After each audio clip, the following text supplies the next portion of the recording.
as I possibly can. I am begging if you're a parent and you've got kids that this subject is just too upsetting for your young children. Please get them out of the room or change the station. We urge you to exercise parental discretion.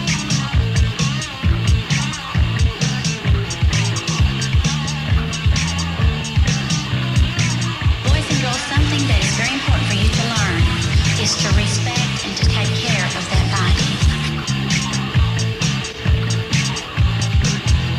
Take care of that body. Fornication, and that word is used in the Bible that also means illicit sex.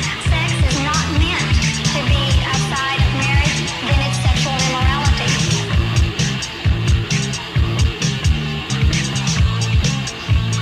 Sex is not meant to be outside of marriage, then it's sexual immorality. Flee from sexual immorality. Sexual sins are against our own body. Flee from sexual immorality. Sexual immorality is impurity. Sexual immorality hints of sins. Avoid sexual immorality. Sexual immorality hints of sins. Avoid sexual immorality. Anyone who has sexual relations outside of marriage is sinning.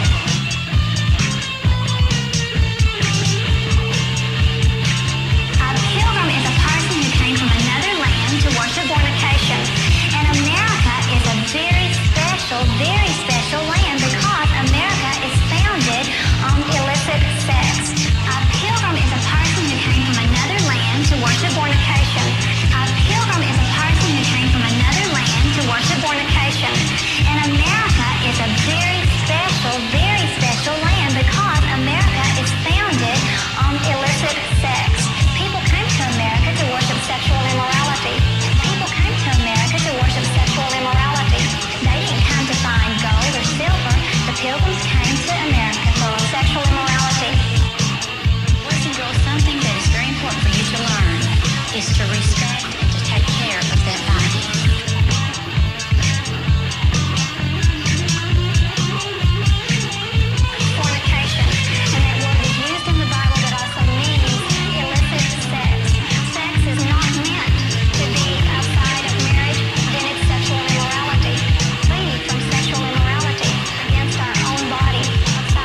Ladies and gentlemen, I would like you to meet Sergeant Joe Friday and Officer Phil Gannon of the Los Angeles Police Department.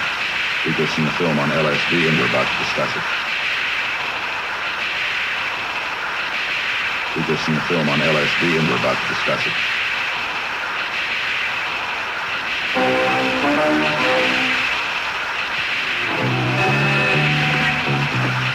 You must be way out to leave the door.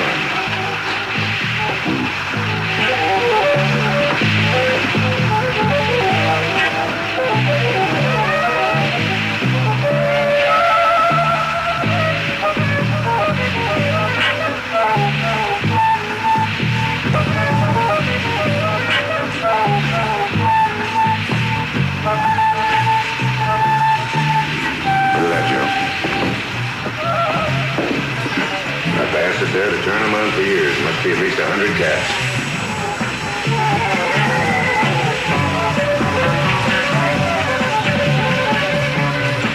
Marijuana.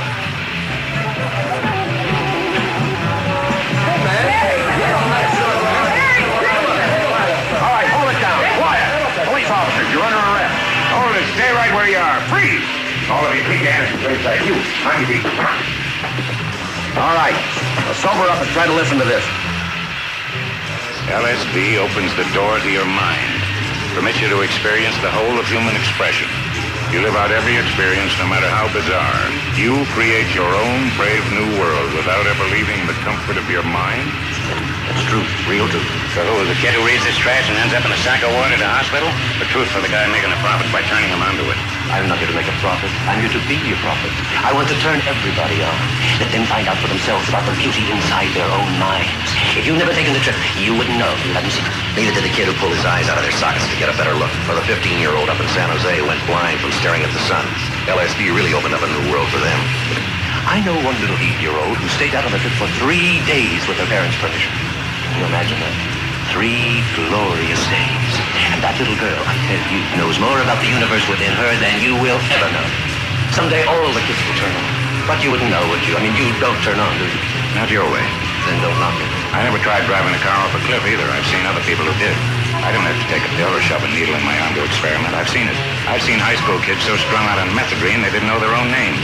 So high on LSD they couldn't even remember how to feed themselves. It does not bother me in the least that a few mental incompetents never came back from the trip. That's the price we pay. It's evolution. The survival of the fittest. Those who don't survive the trip could not have survived in life. But those who take it and come back, they're the winners. They are the new generation, an evolutionary breakthrough. In 10 or 15 years, the kids you're arresting now will be the senators, governors, and presidents. They'll be running the universities and writing the laws of the future. How many kids have you sold acid to? Ideas, that's all I sell. But you take LSD, don't you? In the book, I've said so in print. I admit it, I smoke marijuana. I take LSD from time to time.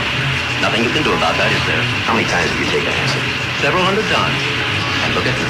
I'm the same as you are. Maybe more so. Why don't you arrest me? My book is proof. It takes physical proof, you know that. If we had any, you'd have been in jail a long time ago. So there you have it, my friend. As I've been saying, I deal in ideas, nothing more. I may even sell you a few. You couldn't sell me directions to the men's room. Here we go. Lecture number 131A. No, I'm not going to give you a lecture. I don't have the time. I'm just going to lay it out for you straight. And you listen to me. You tip me around with marijuana long enough and you're going to buy yourself a lot of grief. After a while, marijuana won't be enough. You'll start looking for a bigger kick, and then a bigger one after that. And all of us is going to go down the tube. Your job, your house, car, family, everything. We've seen it happen before, and not just the neurotics and psychotics that wife of yours talks about, but the nice, clean-cut kids from good families with good education. They start out just like you, and they end up mainliners, shooting it in their arms. And they end up dead, or wishing they were. Maybe. Look, everybody says no, not me. I'll never get this. They say it right up to the day they start climbing the walls, and they began saying just what you are now. There's nothing wrong with marijuana. Well, there's nothing wrong with a gun either until you pull the trigger. I'll tell you what I know. I know that, in fact, too many kids that begin with pot end up with heroin, then on to LSD. I know that if you drink, you suffer a loss of judgment if you drink to excess. But I also know that judgment returns when you sober up. I know, and so do you. When you flip out on an acid trip, you never know when you're going to slip out again. This is now, Beverly, not a couple of years ago. We've had time now to see and study the effects of LSD. People who haven't had a dose in weeks sail out on another trip. They never know when. The minute they drop one acid capsule or ingest it in any way, they bought the farm. They've lost any chance to depend on and even restore that most precious of all inner senses, judgment.